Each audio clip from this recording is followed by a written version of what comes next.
So today, let's talk about the asymmetrical war we've been involved in for the last 20 or 30 years. So as long as I can remember, we've been involved in an asymmetrical and guerrilla war against Russia, China, Iran, Iraq, and Afghanistan. What I'm going to say is probably not going to be very popular because it's the truth. When you look at how these powers are operating against the United States, they're actually winning. And the reason is the main tenet of guerrilla war or asymmetrical war is to create a overreaction by the government where they oppress their own people and destroy their own forces.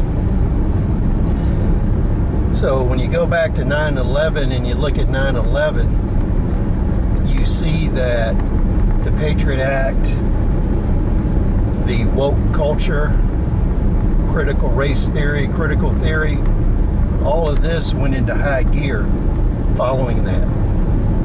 And it got so bad that critical theory, critical race theory, that you could not identify the enemy. So that led to a response where if you can't identify the enemy and you can't talk about the enemy, then you can't fight the enemy. And that is one of the main tenets of asymmetrical warfare that's still going on today. When you look at a lot of the critical theory and critical race theory, that's very different than critical thinking. That all originated from the Frankfurt School in Germany in association with Karl Marx. So you can see this critical theory is questioning everything. And following questioning everything, you have to take agency, which is empowering yourself. And the natural extension to agency, you can't have agency if you don't take action. And all the critical theory is based on tearing things down, but not building anything after. So when you look at this is the path we're following. And one of the main proponents of the modern versions of critical theory and critical race theory was Fiore, who was in Central America.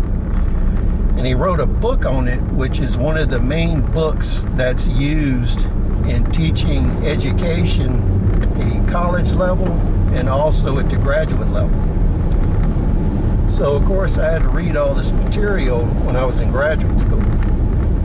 And the most interesting thing about Fiore that's never discussed by these academics is he went on a trip to Cuba. And he asked the Cubans, he says, why aren't you teaching critical theory anymore? And the Cubans told him, because the revolution is over. And critical theory and critical race theory is not to be used to question the revolution. That's the supposition of that argument. So Fiore was pretty shocked that in Cuba they got rid of critical theory after the revolution ended. And the reason is it's a revolutionary tool to use against a seat of power. So once the revolution has been successful, they don't want to counter revolution, so they have to get rid of critical theory and critical race theory after the revolution. So you can expect that in the United States. If communists, the woke, or whoever ends up in power, as soon as they establish power, all that'll go away.